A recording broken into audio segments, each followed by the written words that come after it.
Welcome to the Events Podcast. I'm your host, Dan Taylor, and each week I talk with event entrepreneurs about how they plan, promote, and run their events.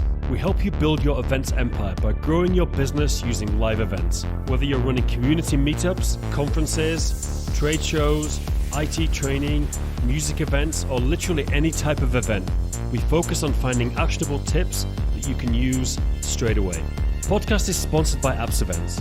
We produce over 300 of our own events across the globe every year, from training to conferences, and we're now sharing our expertise to a small group of event professionals. There's a couple of ways we can help you. Firstly, we can run the logistics for your event.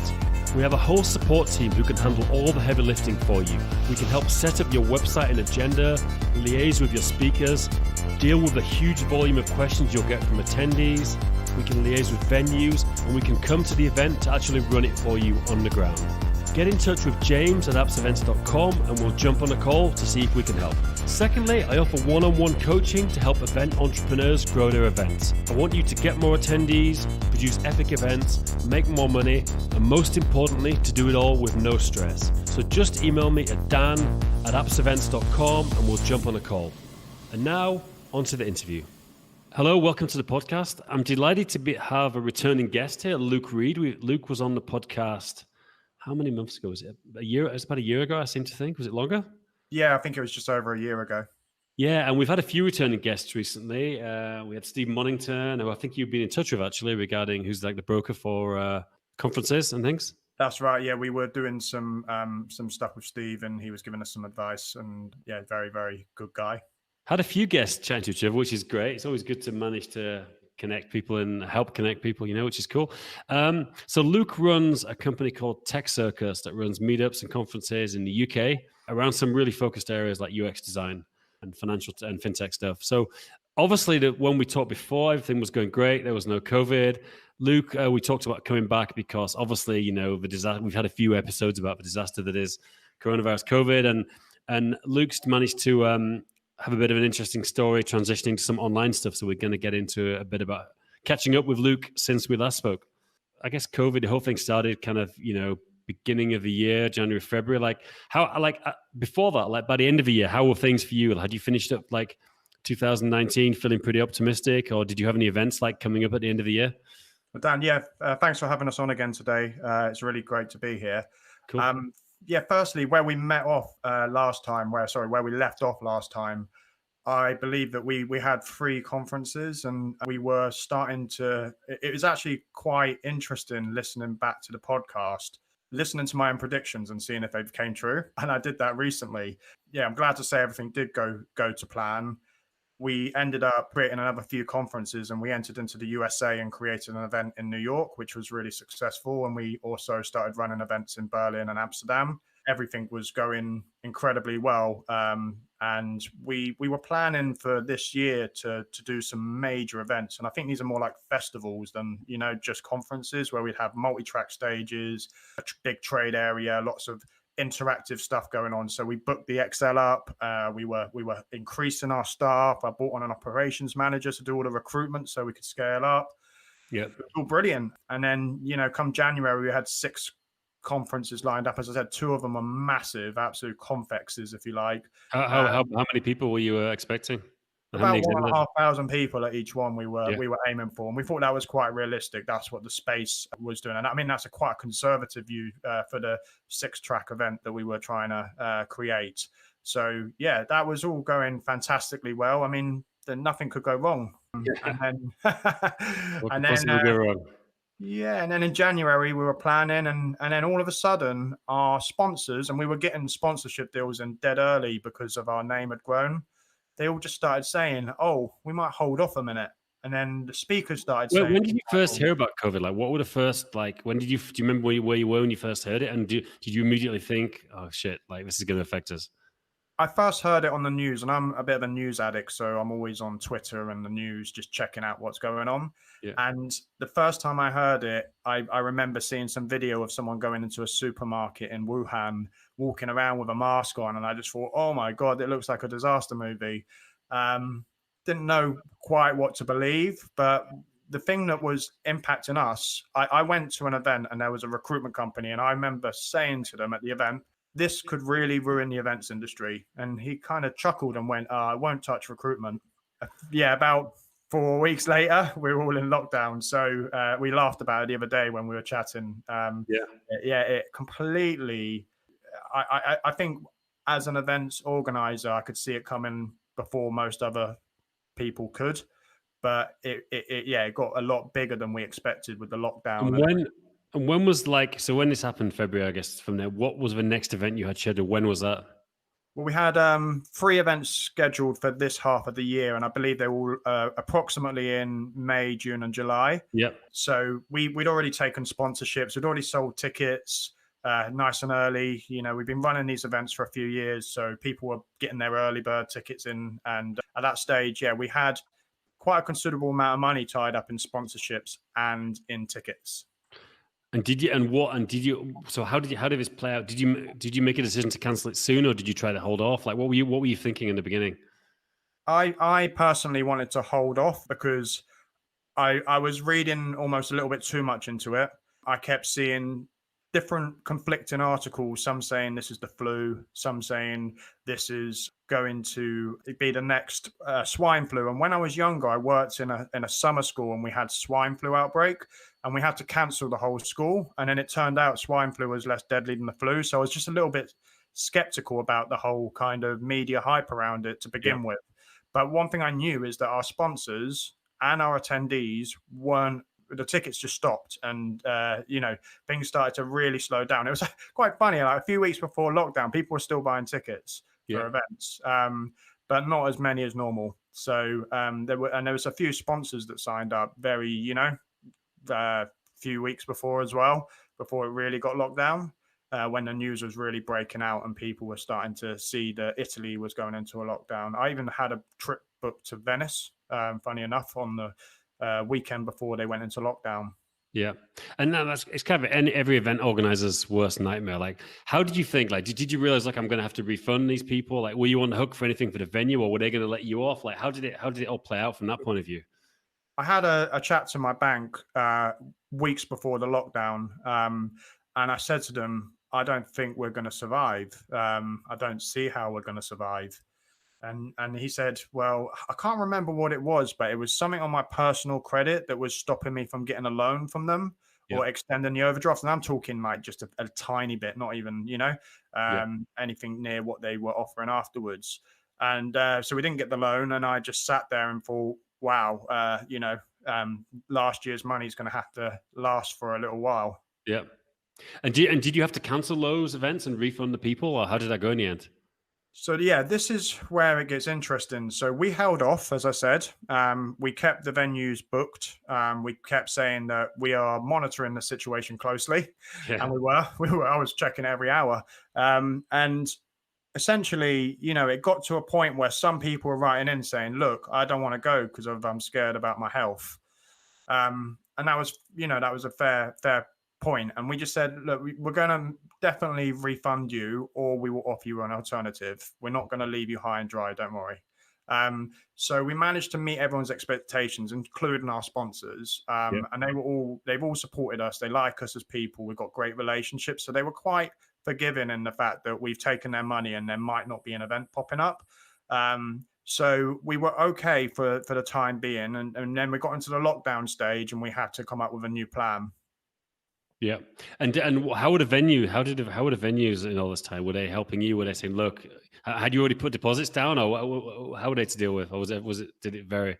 I'm very shrewd with money, to be honest, and I always prepare for the worst and hope for the best. Just in my nature from running businesses for 8 years, I always try and hold back paying people until I absolutely have to.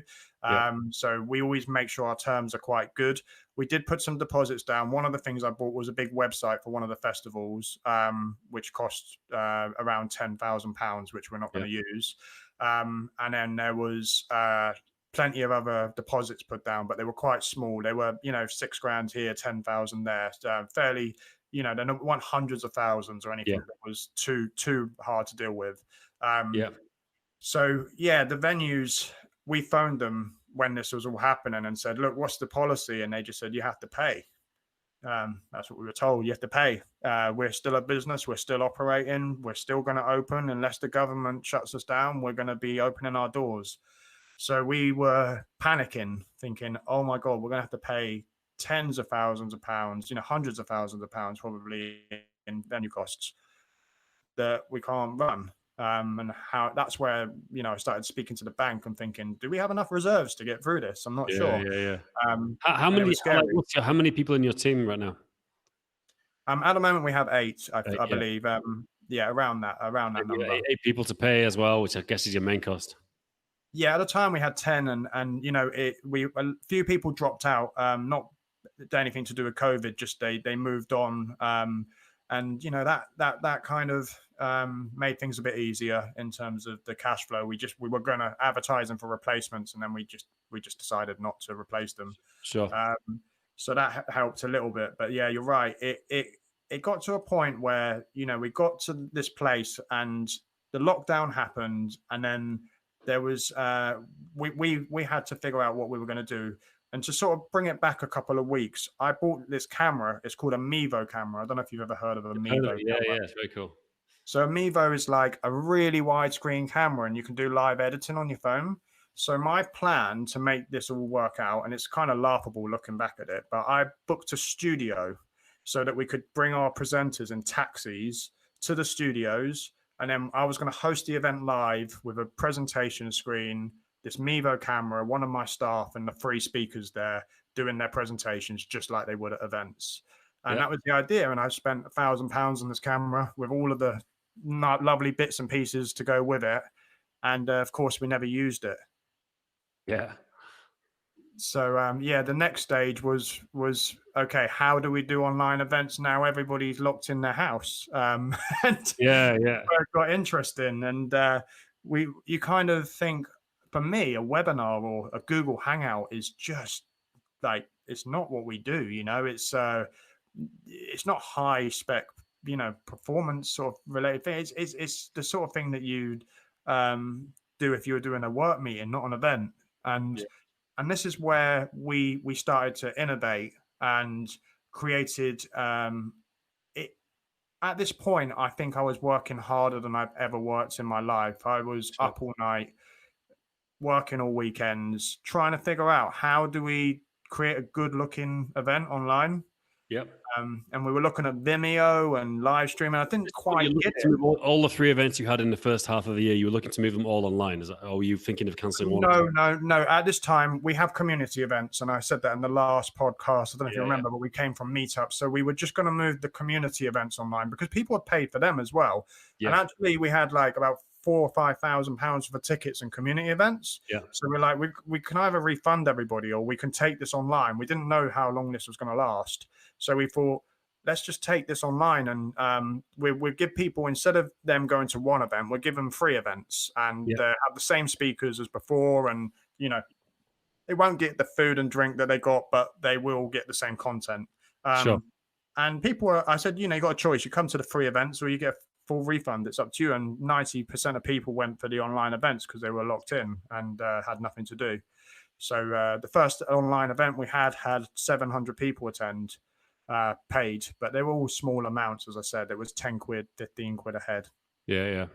So that's where it started to come into play. And at this point, as I said, we kind of transitioned from trying to figure out how to use a video camera and live stream it in a studio to let's just use our computer cameras and like, let's just try and, do this in the right way. And I remember in my house, I had sort of an upstairs next to my bedroom and my bed, and I just set up a little corner that looked nice, and then popped the camera on a chair and just tried to make it look as professional as possible. And the first event that we did was a nightmare because the technology, it's just totally different. You can't help what's going on with the presenters' laptops and their microphones, and there was all sorts of small tech niggles, and it was just scary. Like, you press live and then all of a sudden you're talking at a computer and there's no interaction with the audience. You don't know if people can see you even, or if especially when you first start. So it was really scary. And especially when people paid for it, you kind of have to do a better service than just And something did on the LinkedIn. attendees, could they be on camera and jump in and ask questions, or were they just have text chat? So we researched lots of different webinar platforms, and we found one which was really, really great, and we used that. It's very much like Zoom, but it's What's it called, out of interest? um I can't I can't give away all of our secrets, but Yeah. Tell me afterwards. yeah, essentially, I can tell you afterwards. It's essentially a bespoke piece of software that you can tailor yourself a little bit. And what we did is we added on things to it. So we added on things like polls and questionnaires, and lots of different elements to it, so that our webinars were a little bit above everybody else's. Yeah, I'll tell you what we're using actually. I mean, because we're not charging for ours, we're doing, but we have a big views, like I mentioned, 30,000 views for one. We're using something called a StreamYard, which is Nice. a really good system. It's kind of basic, and we've tried a few, and it's really good. You can stream live to YouTube if you want, which is probably not what you want, but it's got it's got a really good chart. It's got a few, you can do polls and pull in different things. You can bring things up to the bottom third. It's kind of lower third. We found it pretty easy to use, actually. I have to say, if someone's looking for a recommendation for something kind of basic, but actually with a lot of features, it's a good start, Well, you know what? I'll tell you something as a bit of advice for everybody out there. The top 5 webinar systems are all quite similar anyway. Yeah. Some of them have more functionality. Some of them are smoother and easier to use. Yeah.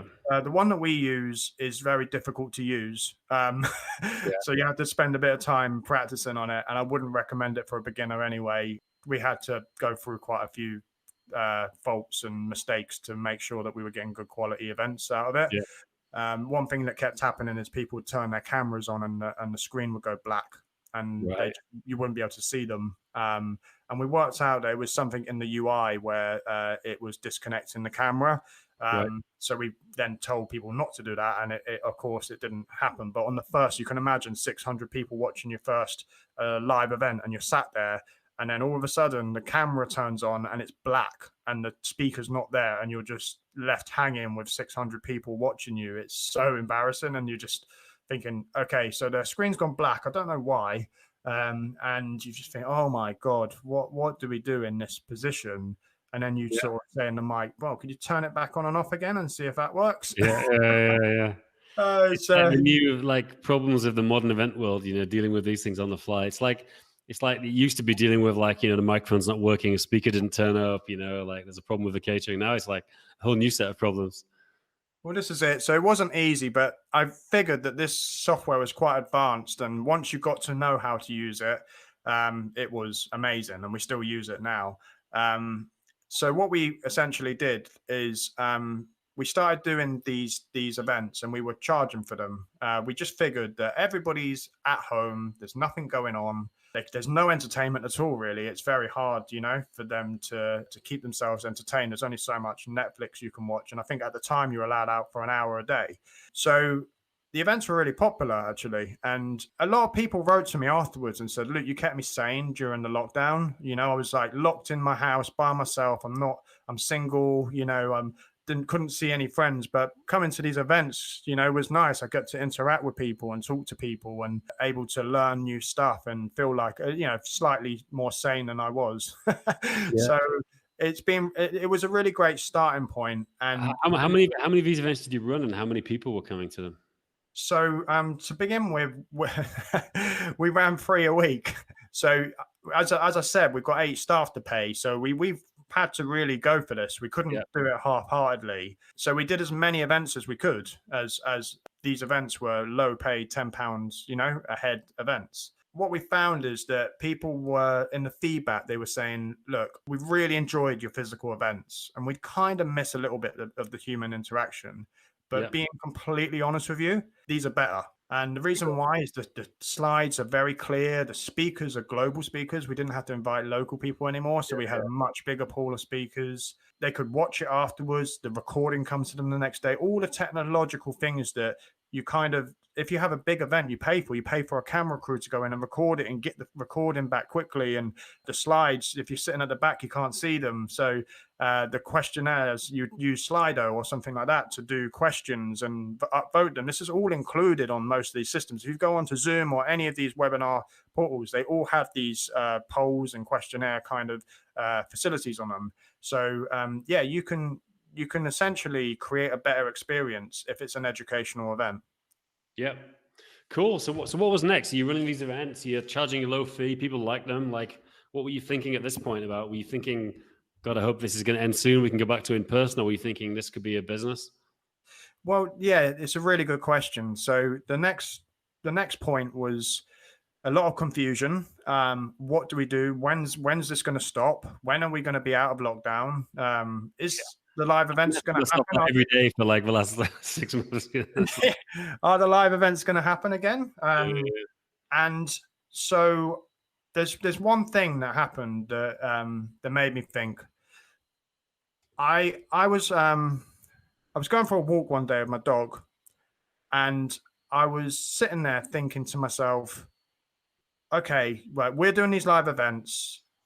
We've always wanted to be a bit of a tech platform. That's where you can really scale up and you can get a global audience. And I just started thinking about the events industry and about climate change, about accessibility, affordability, all of these different factors. And I just thought, you know what? This is probably the biggest opportunity we've ever had. Although things are pretty shit at the moment, like, this is a big opportunity. Like, there's no one else doing these online events. And if we do it well, it could be really big. So start to get really excited by it, weirdly. Yeah, that's cool. Yeah, that's the best way to try to find opportunity in crisis, you know? You know, when you like start your first business and you've got like a sort of blank slate, and you can create all the ideas, all the crazy ideas that you wanted to create. And then you get into your business and it gets bigger and bigger, and then you get stuck in your ways and you have to do it in a certain way. Yeah. Well, this for me was like starting the business again. And it was like, it was interesting. I was like, well, there's nothing we can do. I've got loads of spare time. Let's create something. Let's create something new. Yeah. And I found it really fun because of, personally, I'm not that driven by money. Money is a brilliant benefit to running a business, but I'm much more driven by creativity and making a successful business, making a large organization, having a positive impact on people's lives. There's many other things that come a little bit before money. Obviously, you need to have some security. But I come to the realization recently that that's not the number one thing. It's obviously one of the things that everybody needs to survive, but it's not the number one thing. So what I realized when I started doing this, I was just really enjoying getting creative again and learning new stuff and meeting new people and creating a whole new concept. And I felt, in a weird way, on this walk when I was thinking, this is the golden opportunity. Like, industries, whether you're in the bar industry or the events industry, like, I saw somebody do an online rum tasting, and I was just thinking, what a great idea. Like, this could be massive. And I took part on it. It was actually really good. And I just thought, Do they send you samples? Do you send you samples to your house or something, or how does it work? yeah, they send you samples to your house, and then you sit in a Zoom room, and then they do the testing together with like 12 people, and they talk about the rums. And they actually had the owners of each rum, because of it's so easy to do it globally now. They had the owners, the actual people that own the company, talking about their rums and how they made them. So, yeah. It's fascinating, and it cost 25 quid. And I was like, sat at home, locked in, you can't go to the pub, and these rums, beautiful rums from all over the world come, and then I'm sitting talking to all of these owners of rum companies. It was a really great experience. And I just started thinking of this. I was like, so all of these old industries are there, and they're all physical industries. And like, how do you disrupt that and become online? And how do you change things? And what's the reason behind changing them? Is there a problem here that needs to be solved? Sure. Not just COVID. I'm talking about afterwards. Yeah. So this is where it got really interesting. And we had the option from the government to furlough all the staff, as everybody did. And I saw, and I have friends who even people that work in my company that have friends in the events industry, and every events in a person was either made redundant or furloughed. That was, the general. Furlough for non-UK people. How does that work? I don't even know. The government pays 80% of their salary. Is that right? That's right. Yeah, government pays 80% of their salary. So, and they would pay it You up. have to pay the other 20% basically as the employer. Yeah, you can do. You don't have to. So you can give them a 20% pay cut, and the government can just pay them 80%, or you can pay the extra 20% if you're a kind company. Yeah. So we had the choice to furlough all of the staff. I did furlough some of the staff that temporarily, just purely because like the sales team had nothing to sell. There wasn't a product. Yeah. And the operations team, well, I mean, they couldn't do operations. There was no physical events to run. So there was a few people that we furloughed, but more than 50% of the staff stayed. And what I found is that we just started creating all this cool stuff. So we started creating loads of different events online. And once we tried a few of the meetups, we were confident enough to say, well, let's do the conferences online. And started speaking to my sponsors and saying, look, we're going to do this online. We're not going to charge you for it because you paid for an offline conference. I mean, one of our conferences in a skyscraper in New York next to the Empire State Building, and being on a webinar is not quite the same experience. Yeah. And so we just said to them, look, we do this sponsorship for free for you, but next year when we do the live event, you'll get that as well. So you'll get what you originally paid for plus an online event in the meantime, because we're going to be holding your money for a year. And they were really accommodating to that. They said, yeah, this is fantastic.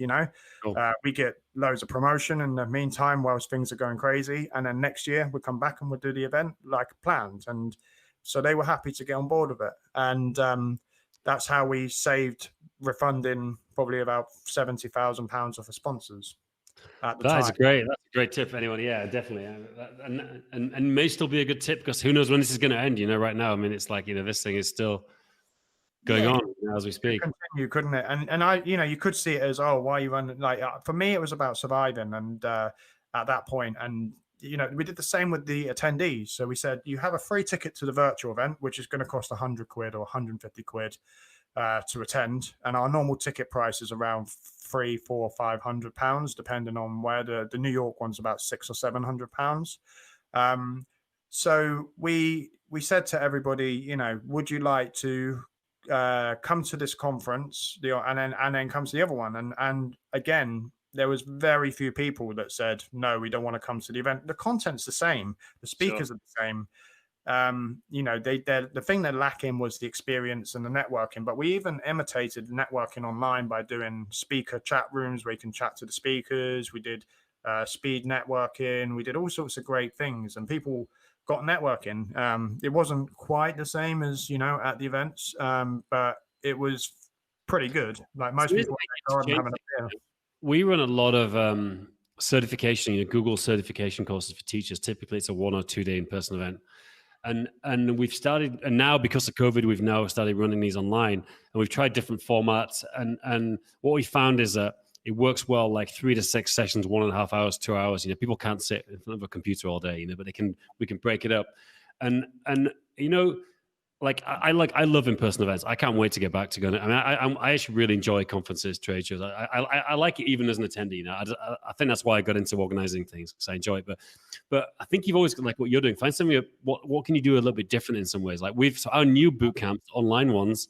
It's not a full day. It's split up. But we're going to keep running these. Like this is a new business for us, which after this ends, and it will end, like we're going to start running these. We're not going to try to replicate the old ones. We're just going to run this new format and keep the old ones. That's kind of the plan right now. Yeah, that's right. And you're totally right. That's what we felt as well. We felt, look, we built a whole new business, a whole new market, like in this period. So when we do go back to physical, if we do go back to physical, we've got two businesses. People can come to the online side of the business, or they can come to the physical side of the business. Sure. But if the physical side of the business doesn't come back, then we still have the online side of the business, and we're dominating that area. So if it doesn't come back, like you think conferences and events might just end, like just this goes on too long and people start running them, or what? I'm curious what you mean by that. So I follow a lot of hashtags like the Event Profs hashtag on LinkedIn and Twitter, and I see every single person in the events industry saying, well, you can't replace live face-to-face, interaction. Oh, they'll definitely come back. The UK economy depends on it. All of these different things. And at first, I was in that boat as well. I have to admit, I was thinking, well, Sure. you just did live events and there's nothing, that's going to replace them. And I come around a bit more now to the conclusion that actually a big thing that's happening in the world at the moment, and it's not COVID-19. There's other things that are happening, and there's global climate change. There's issues around diversity and the Black Lives Matter movement. There's many different social things that are happening that could potentially really damage events in the future. Yeah. And this is one of the things that I think is going to be a big problem for the industry when we come back. Yeah. And there's a few things that I've observed, and at Yeah. first, as I said, like give it, like if you asked me 2 months ago, I would have been pushing for live events. And I know I'm in a bit of a privileged position now where we've done well on online, so it's easier to say it at this point. But the reality is that climate change is going to be the next big thing that everyone's talking about. And conferences, CO2. I read the other week that all the fashion weeks in the world that happen, they create 241,000 tons of CO2, and it's the same as a small country. Really? Yeah. And so if you are creating really, really, really big events, you're definitely not doing good things for the planet. And a lot of people in the industry would, hide behind that. I've been to conferences, say, oh, we recycle everything and so on and so on. But the real way to eradicate that is by going online and to reduce carbon footprint, people not having to go all the time to events. I believe that a bit like the cinema, events will become something you go through for a treat. And I think online events will become more like Netflix, and you'll be watching them all the time. That's my personal It's view. interesting, because I'm, I'm, I was ahead of, look, I mean, just by the kind of business I'm in, cloud computing with schools and stuff, we were always ahead of the game with being virtual. Like, so we have 10 full-time people in apps events, completely virtual. I've never had an office. I never want an office. So for me, I'm on calls like this all day, every day. I was just telling you before, I've been on since 11 o'clock today. It's now 4:49 in Prague. Like, Hmm. I'm always just, and we run our business. We run a 100% global business. I mean, we run events, Middle East, Asia, US, completely. So we've always been, like, this online stuff is not an issue for me. I'm always watching online webinars. I've been doing that forever, but I've learned how to optimize my situation. I've got two small kids at home. I've got a separate office I come to. I get away from it all. I can do it. And a lot of people are having to deal with a situation where they're home. Maybe they haven't got the space. But so that's one thing, like, I think it's a shift. A lot of offices are not going to open again. A lot of people are going to be working. They're going to be communicating like we, and I'm used to that. That's normal for me. But I still love getting together. Forgetting about the conferences I organize. Like, I'm a member of an entrepreneurs group called Dynamite Circle. We get together every year in Bangkok in October. It's like the highlight of my year. I love going there, because it's all people running, doing similar things. We all get together, and it's not going to happen this year. And I'm like, that can't be replaced online for me, But we have a members forum, and I'm on there every day. It's kind of a private LinkedIn, Twitter sort of thing. But for me, like, I'm in both camps on this. I think I don't think I always want to go. Maybe people will get more selective about it. Maybe they'll be, I know personally, I don't like the CO2 emissions of me going to Bangkok, but I'm still going to go every year. I mean, I understand that, and so what I'm getting at actually is, we wouldn't go fully online, Yeah, we would always do live events as well. I think what my point is that there's all of these social implications to doing events, and sponsors, partners, big partners, and big companies are going to be asking themselves, how do we reduce emissions? And one yeah, of the first things they're going to say is, oh, in lockdown, we didn't go to any events, or we didn't have an office, or we didn't travel to work. This worked really well. sure. So it's not so much of a case of where people go, but I'm more concerned about the partners and sponsors, and maybe for us, a lot of people go on training budgets. So I feel like that could be quite a serious issue. And one of the things that I've been thinking about is that people possibly might go to more local events, Yes, and less further afield traveling. So they won't, especially with the airlines, a lot of them, really struggling. They're going to be a lot more expensive. A lot of the hotels might not even be here by that point. yeah, I'd think about the Excel where we hold our events, and the hotels along there, they just survive from the trade at the XL. They're not going to have any trade for Well, a I think year. I think flying's going to be what it like when I was really small, like my parents' years. Like when I was really young, we never went on. This was pre-budget airlines, so we never went on holidays. We went on holiday to Cornwall or Scotland. And like my parents' generation, flying was like it was for the wealthy, and I think it's sadly, I think it's going to move a little bit back to that. I think I don't think it's good. I don't think we're going to have the same budget airline options as we have. I think it's going to become not for the super wealthy, but I think the prices are going to go up. The other thing, yeah, you're totally right. And I mean, the other thing to take into consideration is there's this whole work from home movement. Yeah. So if people are living in Devon and Scotland and they're all relocating to beautiful countryside places where they get more bang for their buck and they're essentially, getting so much better standard of living, why would they travel in to events all the time when they could go online? It is a bit of a two-sided coin, though, because I guess if Because they people might want to go to an event because they're stuck in the middle of nowhere and they're like, I want to go every 3 yeah, months to London. I want to go meet people now. I'm isolated, so Yeah. I do believe there is definitely a place for live events, and we run a live events company. But all I'm saying is that I think that COVID will be around for the next 12 months or so more. That's my personal prediction on it at the moment, from what I've read.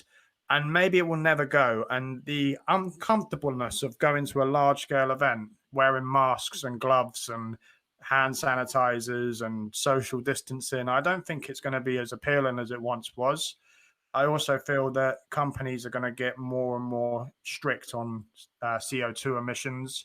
So things have to change. And for me, that means the future is dual events, that majority of people that go to the events will be online, and then there'll be a handful of people at the live event itself. Yeah. And when I say handful, it could be that you have 1,000 people or 3,000 people at your event, but then you could have 10,000 people watching online and joining online. It's So true. I feel like that's what could be the future.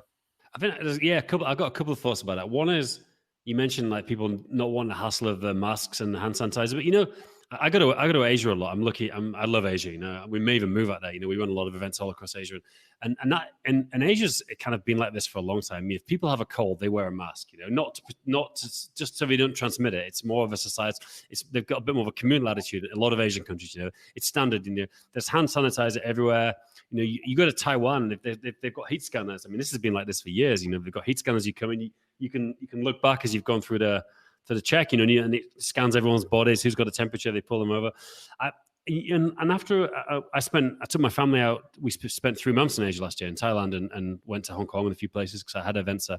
And I just got used to it. It was just normal, my son had a bit of a cold, he wore a mask. Like, that's just the way what we do there, So I think people will get used to it. And the second thing, to come back to what you said, interesting about your rum tasting, I think with online events, you've got to look at what can I do differently and better than an in-person event, not what I can replicate. And like, to take that example, me and my wife, we went to some friends. It was a rum tasting in a cocktail bar in Prague, and it was really cool. Just what you said.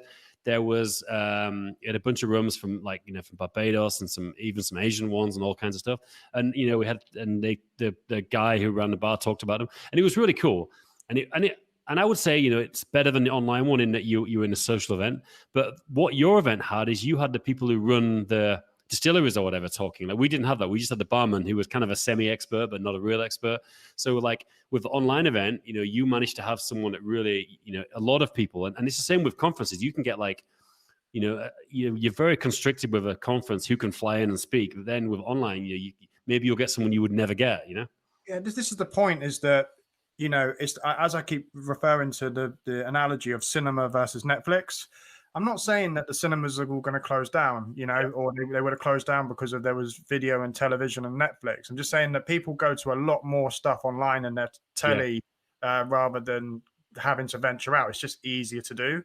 So, and then also, if there's the factor that your company might say, look, you can't travel this much anymore, we're trying to reduce our emissions, then there could be all these different factors that come into it.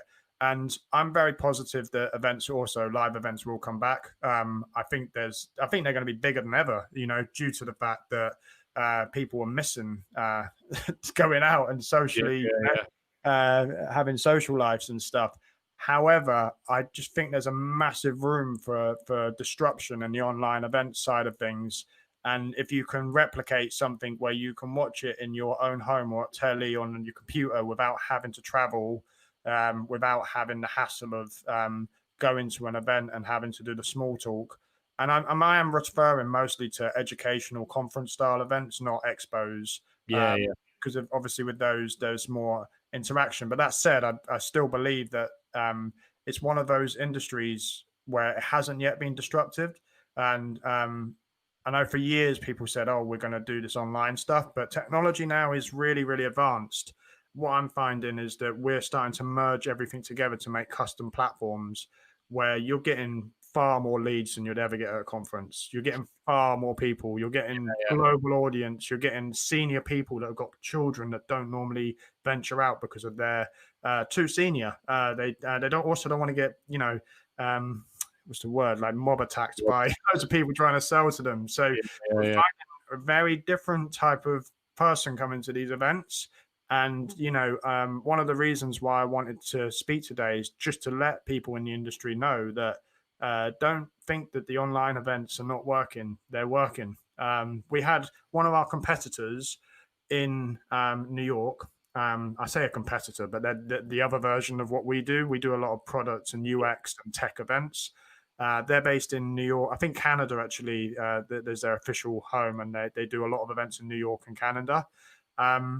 They created an online conference and during lockdown. It was called Digital Design Week. You can check it out online. I think it was virtual online week or something like that. And they created it low barrier to entry. Didn't need any food or drinks or venues. They had 15,000 people turn up in 2 weeks. Wow. And they made nearly £1 million. They're a small organization that never made any money prior to this. So they would do kind of meet up smaller events. And this is happening across the industry. Like there's some people out there that are making a small fortune out of online events. I'm sure they're not going to be shouting about it because, it's not exactly socially great at the moment to say we're profiteering because of people in lockdown. And we haven't yet. We're doing okay. We're breaking even and making, ends meet. But I believe that if you do it right online, you can have tens. I mean, another one is Web Summit and Collision Conference, the biggest in the world. They had 30,000 people attend their event online, and it was paid. It was £100 a ticket. So there's many people out there that are actually doing incredibly well out of it. And obviously the challenge is replicating networking and replicating what sponsors get. So there's a few things that we're doing at the moment to do that. And the most interesting one is gamification.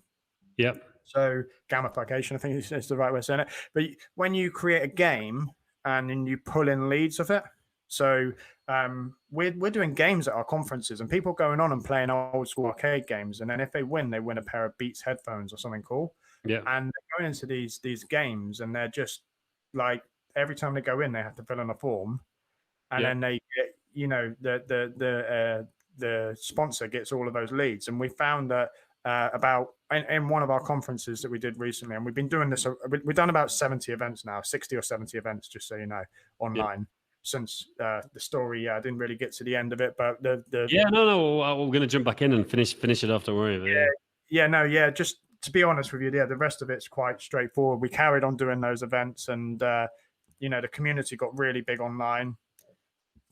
Anyway, we started experimenting with all these different ideas. One of them's games, and when we did a game, we found that 85% of attendees at the conference played the game and gave their details to our sponsor. So if you went to another event, I'm pretty sure that 85% of people wouldn't go to the booth and give their details across to go on their name. For sure. I guess the question is, okay, there's a lot of conferences in the world. A lot of them are regional, a lot of them are local, And now, if everyone goes online and everyone's competing for a global audience, is it gonna get harder to get found when you compete? You're not just competing with the other guys in the UK, you're competing with the guys in Spain, Germany, America. It's a big problem. And what's happened in the lockdown from the online events point of view is people like us, we've got staff to pay, and we're an events company. So we make our money from events. We don't have a product, an agency, or something in the background. Yeah. So people like us are charging for events, and then you've got every other person deciding, oh, we're on furlough, or we've got our staff here sat doing not much. Let's do our own free events. Yeah. And in our industry, it's absolutely saturated with these free Zoom events where you go and listen to a bit Yeah. like Yeah. Yeah. to two people talking on a about a subject. And the difficulty with that is that they can't continue to do that. There's going to be a point where they go, "We're not making any money out of this." That's my exact point, because I've seen this in our, it's already happened to me. You know, we get a bunch of people running some free events, and then I even had people sending us like messages like, "What are you charging?" Like angry messages. I was like, "What? Is he serious?" Like, we've been doing this, and we do. I do free events. If you look at our YouTube channel, apps Mhm. events, search and apps events, we do free events every single week. Yeah, And they've already dropped out. They went in, and then they're just like, oh, this is a lot of work, because it's a huge amount of work. Or you can half-ass it, and you can and it's like, what's the point? Like, I just gave up 2 hours of my time for that. What was the point? Or if you really want to do it well, it's incredibly hard. yeah, exactly. And we have a large, very, very large database of people. We have 10,000 people a year coming to our physical events and community events. So we managed to transfer most of them into online events, but we found that we were getting different type of people. As I said, like people in all over the globe were coming instead of just from Europe. Yeah, So it was really interesting. We do like a Zoom hangout after the event, so everyone can chat and do the networking with some beers and stuff, a bit like you would at the end of yeah, a meetup or a conference. And you sit in the room and you realize no one's British. You're the only British person. yeah. You got Costa Rica, Mexico, every every country that you'd never imagine would be coming to your events.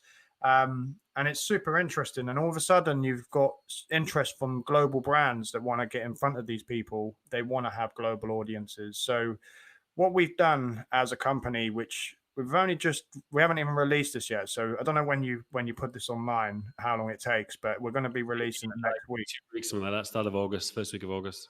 Our conferences did really well. So we doubled up on all of our numbers on conferences, doing them online, at least doubled up. And we had less costs. We Yeah. actually made more revenue and more profits than we would doing them offline in the end. The difficulty was is we'd made less sponsorship revenue. So tickets did really well, but the sponsors were much more difficult to get any money out of. Yeah, yeah, that's a good point.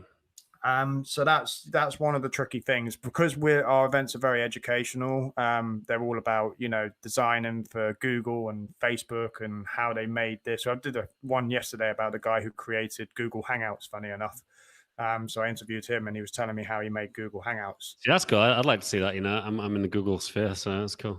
Yeah, so lots of interesting talks, as you can imagine. But yeah, sponsors, that's where the difficulty is. So yeah, what we're doing as a company now is we've recognized that our community events, our meetups, if you like, which are very, very popular, we created it into a subscription channel, a members only channel, Yeah, and you pay £16 a month to become a member, and then you get unlimited community events, and we do 3 a week. Now that's that cool. works pretty well. I was thinking, if we get 1,000 people on here, we're going to have £16,000 a month just doing meetups, Yeah, nothing to do with the conferences. It was working quite well. But what I realized is, like we were just saying, there's so many free events out there yeah, that like people were signing up and then they were canceling after a while because they were going, well, there's so many other free events out there. So we've just taken a huge decision to make all of our community events free online and right. still do the subscription.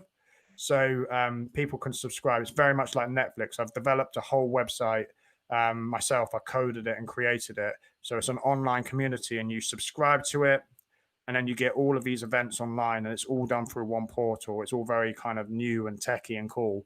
And each day there's different events that you can go and sign up and listen to.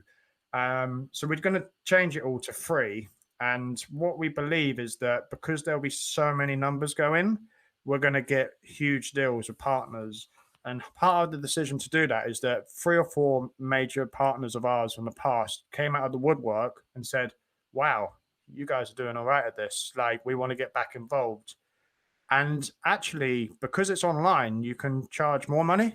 Believe it or not, Yeah. I didn't expect this, but what they're really keen on is return of investment.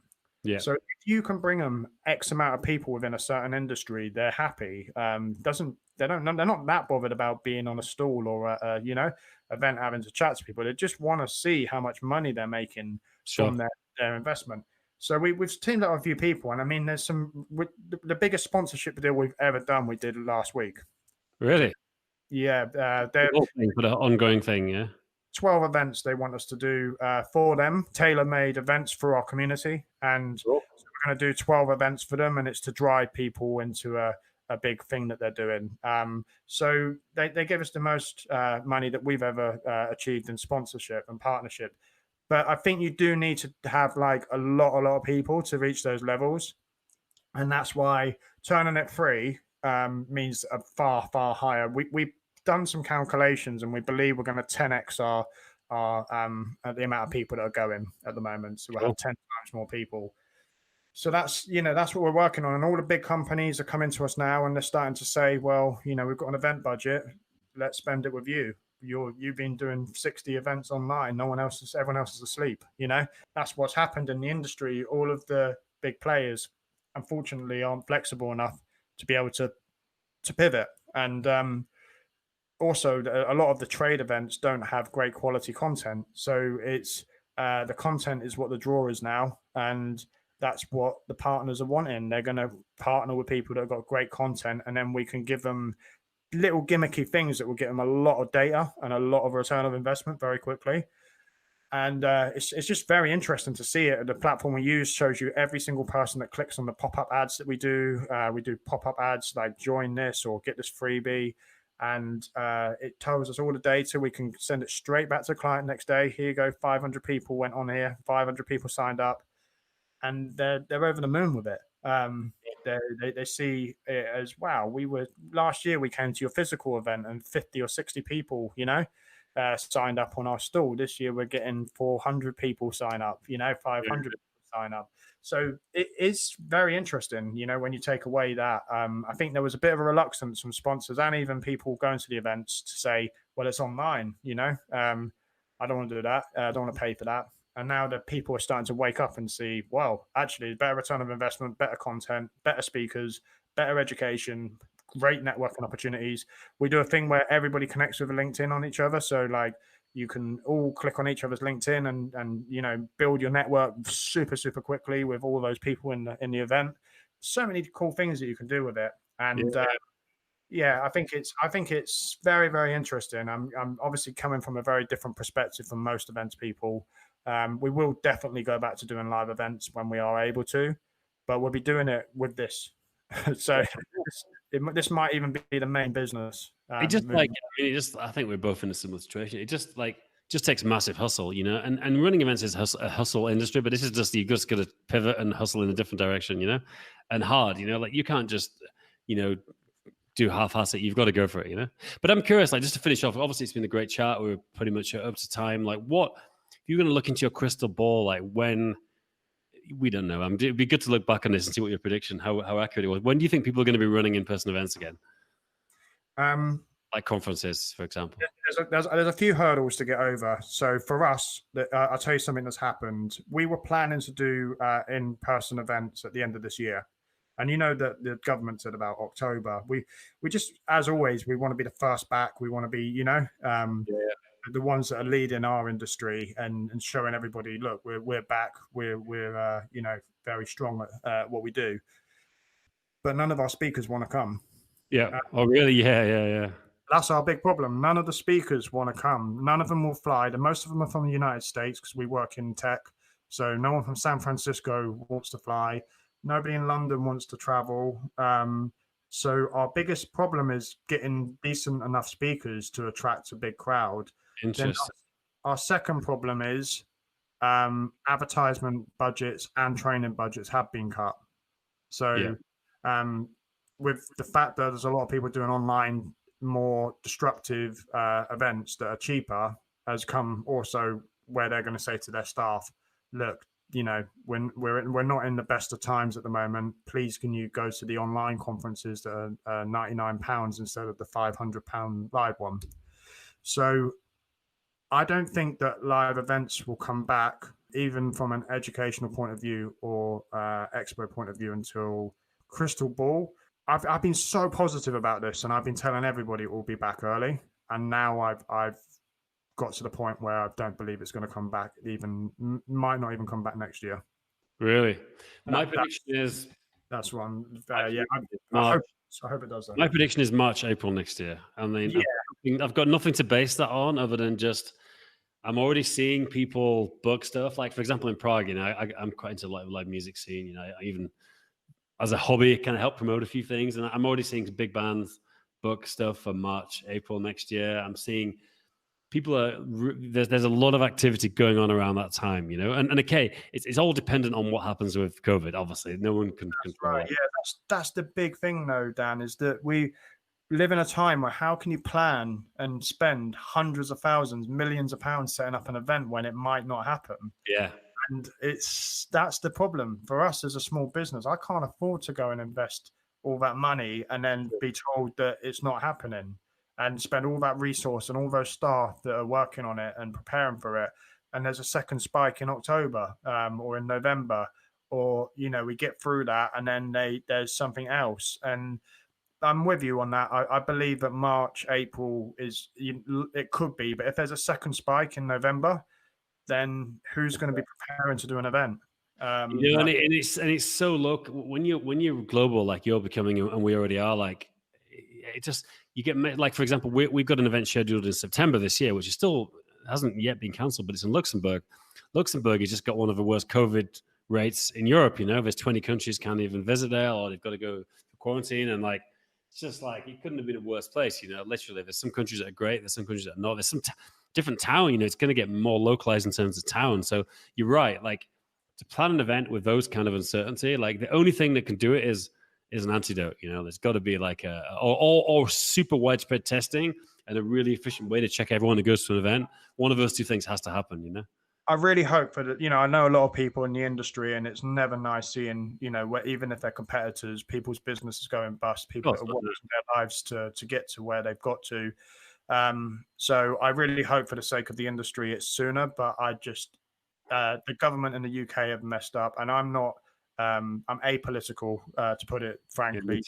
I don't get involved in politics, but I feel that the government have messed up on every single hurdle, and the way the events industry in the UK has been treated is disgraceful. So there's no support. It's very difficult. I feel sorry for everybody else out there. And one of the things I would say is that if anybody wants any advice about anything, you can reach out to me, Luke Reed, on LinkedIn, and I'm happy to help anybody who's struggling at the moment and trying to figure out what to do next.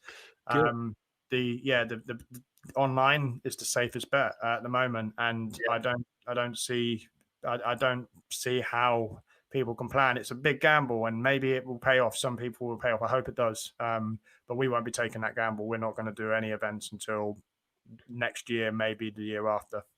Depends on that's some great. Obviously, get in touch with Luke. Look, great to chat, and I hope we can meet in person for a beer in London. I'll definitely give you. I'll let you know. I just, for now, I just feel like it'd be so nice to go to London. I'm English, obviously. I live in Prague. I think I get to go to London a few times a year. Like, I haven't been for a long time. I'm like, I would love to go to London now. So when we got to meet up and go for a beer next time I come across to London for sure. Yeah, Dan, this is the thing, right? Just last thing I'll add: people are going back to cinema now. People are going on holiday now. There's all sorts of stuff. People are in restaurants now. So, although it's hard to plan for these things, maybe it will be okay. And I hope it does. But also maybe people start doing outdoor events, because it might be just that, the industry starts doing stuff in marquees and fields like festivals and stuff, and moves away from indoor events or something like that. I think it's just so unpredictable and hard to change. But yeah, I would love to go for a beer with you in London. We'll do it. Yeah. It might be next year, it might be the year after, but it's going to happen at some point. Yeah, absolutely. It's now the pubs in London are really COVID secure. You can go in and it feels very safe. It doesn't feel that bad. I'll tell you what happened in Prague. So like 2 days ago, There's a bar I'm actually meeting some friends tonight. Funnily enough, I'm gonna have a shower after this and go out. We're going to a beer garden. It's a bit, kind of be outside, away from people. But Yeah. it's this bar, kind of like kind of a lot of footballers were there. Two of the Prague teams. All the players were there. A small bar, and like 70 people got infected in this one bar. God. So Yeah. Well, it was just one bar, like it was just a big thing. 70 people got infected. it's so hard, isn't it? It's so hard. If you run an event and then your event's names on there that 100 people got infected, Yeah. it's your reputation's gone. So very, very, very difficult. Yeah, I'm staying clear of the bars, but I'm kind of like having drinks outside, like you are in beer gardens. And the other day I went to a brew dog in London, and we went inside. There was just no one in there. So It's probably we were wearing masks, and then drinking through the masks almost, sort of, every now and again lifting them up to have a beer. Definitely. So I'm a big fan of Brewdog, so that's definitely where we'll go then when we meet. well, let's do that. Yeah, it'd be lovely. It'd be lovely. Let's definitely do that. Luke, thank you very much. Really a pleasure to chat, and let's speak again. We'll catch up again. Maybe hopefully end of the year we'll see where the story is gone next. Thank you so much for having me again, Dan. It's been a real pleasure. Thank you.